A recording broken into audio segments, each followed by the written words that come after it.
Christophe Ferrari, bonjour. Vous êtes le président de Grenoble-Alpes Métropole. De nombreuses pistes ont été ouvertes depuis un an sur ce que deviendra l'échelon départemental en 2020. Selon vous, quelles devraient être les missions des départements? Quelles sont les voies à suivre en matière de gouvernance? Ce qui me paraît important, c'est que la séquence permette la clarification, encore une fois, de façon très forte, des compétences des uns et des autres. Que l'on soit au maximum sur deux collectivités qui puissent, je dirais, embrasser une compétence me paraît pertinent. Donc cela veut dire très clairement pour moi que la compétence économique, le département demain n'a plus vocation à la porter. Donc le lien sera entre la région et les métropoles et les intercommunalités. Je pense que la question qui est posée, c'est la question de la compétence sociale derrière cela, qui est à la fois dans les communes, en toute proximité, au travers des CCAS et du département. Donc je pense que s'il doit y avoir une compétence qui doit rester départementale, c'est celle-ci, pour encore une fois l'égal accès sur le territoire. Après, je n'en vois pas beaucoup qui resteraient au département dans la réalité. J'ai toujours été de ceux qui considéraient que l'idée de la suppression du département n'était pas complètement absurde. Et parallèlement aux lois de décentralisation, le gouvernement a entamé une revue des missions de l'État déconcentré qui vise à identifier pour les services régionaux, départementaux, en sous-préfecture, les tâches qui sont à conserver, à renforcer ou alors tout simplement à abandonner. Selon vous, sur quoi doit être mis l'accent? Je pense que c'est essentiel dans le cadre de la réforme de la loi NOTRe que cette question de la réforme de l'État se pose aussi. Aujourd'hui, l'État, au travers de cette loi NOTRe, réorganise finalement de façon la plus pertinente possible les responsabilités de chaque collectivité. L'État aujourd'hui n'a plus forcément les moyens d'assumer, je dirais, un certain nombre de missions qui lui ont toujours été confiées.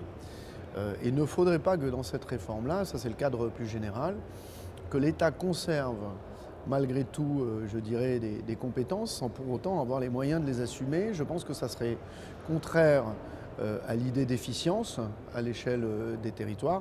Donc je pense qu'il est absolument nécessaire que l'État puisse abandonner un certain nombre de questions. Je vais vous donner un exemple simple sur la compétence économique. Lorsque nous sommes en train de discuter, en tout cas les parlementaires sont en train de discuter sur la question des schémas régionaux économiques, il me paraît complètement pas forcément pertinent que l'État soit dans le cœur de la discussion, qui vérifie la légalité des choses et qui soit dans son rôle de vérification de la légalité, oui, qui soit un acteur du développement territorial économique, on sait très bien que c'est plus ça aujourd'hui. Comment doit se positionner l'intercommunalité dans la perspective d'une action publique efficiente, en lien évidemment avec le département et avec la région? Moi, je n'oublierai pas, lorsque je parle d'intercommunalité, des communes avec. C'est-à-dire que moi, je considère toujours la métropole grenobloise en l'espèce avec ses communes, en pleine interaction. C'est le bloc communal, finalement. Donc la question qu'il faut se poser, c'est qu'aujourd'hui, ce bloc-là va beaucoup plus avoir d'interaction demain avec la région qu'elle n'en aura avec le département, à mes yeux.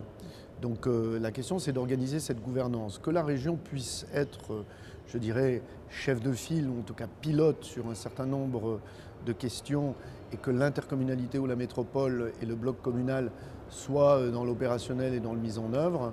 C'est cela la bonne gouvernance à trouver. C'est-à-dire qu'il ne peut pas y avoir, de la part de la région, la volonté, sur la question économique notamment, d'imposer, je dirais, quoi que ce soit sans qu'il y ait un dialogue pertinent et une véritable co-construction avec les intercommunalités.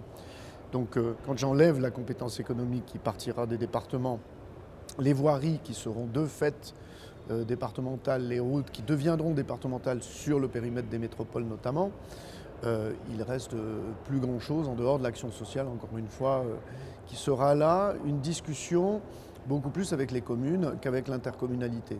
Je ne vois pas demain l'intercommunalité forcément embrasser la compétence sociale, en tout cas la métropole grenobloise en l'espèce.